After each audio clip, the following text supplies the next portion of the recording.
Back to the phones, Angela in Murray, Utah. Glad you called, and welcome to Open Line Friday. Hi. Hi, Rush. Thanks for taking my call. Yeah, you bet. I've long wanted to call and tell you what my most favorite part of your children's books are. And I finally had a day off, so I got through. I was very excited. I'm glad you made it through.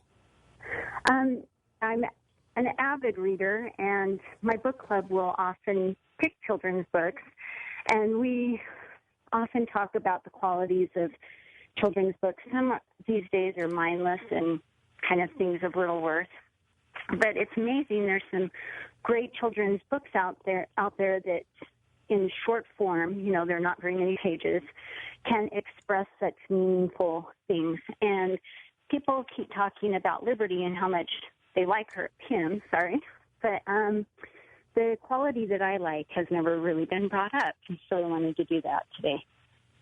I think that it's her goodness, or his goodness. Sorry, I keep calling her her because I have a friend named Liberty.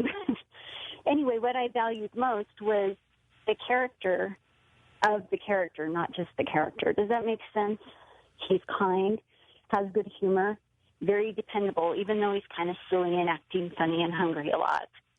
Never a shallow personality, very caring and trustworthy and loyal. And I really appreciate having that goodness offered to the kids, along with, of course, the most important. You are very perceptive and shrewd, Angela. Would you pardon me if I inquired as to your age? I am 47. You're 47, and yet you have a robust interest in children's books, and you apparently read them and study them for content for whatever reasons that interest you. Of all books, but yes, that is a genre that, I have 4 kids, and I can't ever throw anything away because I'm hoping for the grandkids to read too. So, well, let me just answer your question as to Liberty. Liberty, folks, is the vehicle that we've created to make time travel possible. Liberty is a time-traveling, talking horse, and modeled Liberty after some people and other things in our lives. I don't want to give it all away, but I will tell you this. You are very shrewd and perceptive to realize that about Liberty. He is the favorite character that we hear about from kids who read the books because they think he's funny, he's a little irreverent, his stream of consciousness, whatever he's thinking about, he just keeps talking until Rush Revere has to shut him up. But you know what an Easter egg is in a published work?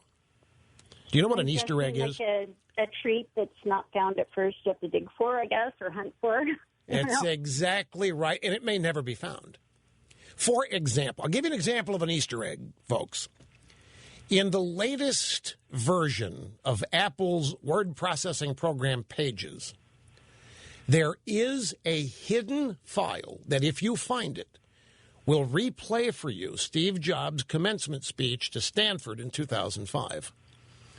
And there's another Easter egg in Pages. I forget. It's another Jobs greatest hit, if you will.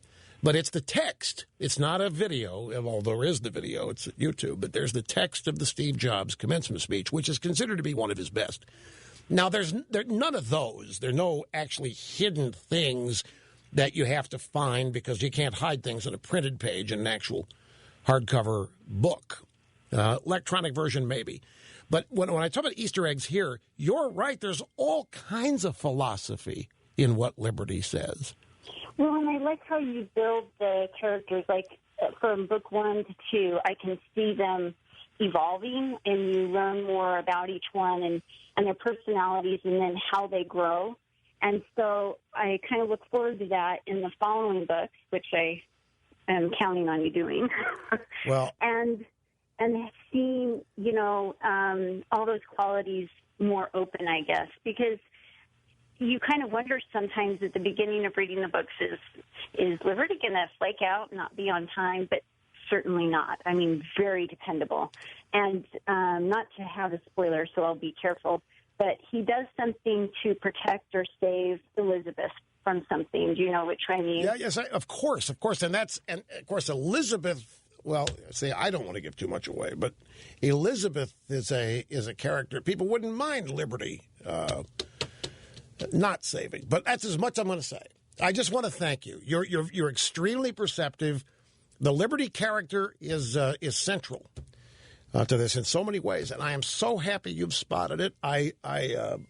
It's not that it's something to spot. It's just that it's there, and I'm just glad you did. It's very flattering that you've taken the time to get into it and see to it that extent, and I really appreciate it. I have to take a brief time out. I want to send her the audios, Mr. Snerdley. If you hang on out there, Angela, so I get your address, because I want to send you the audio versions, read by me of both books. Hang in. Don't go away. We are back. Open Line Friday. Rush Limbaugh executing assigned host duties flawlessly. 0 mistakes.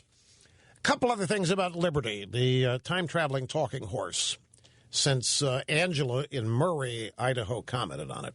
And 2 things about Liberty that you need to know. Liberty is a hero in our books.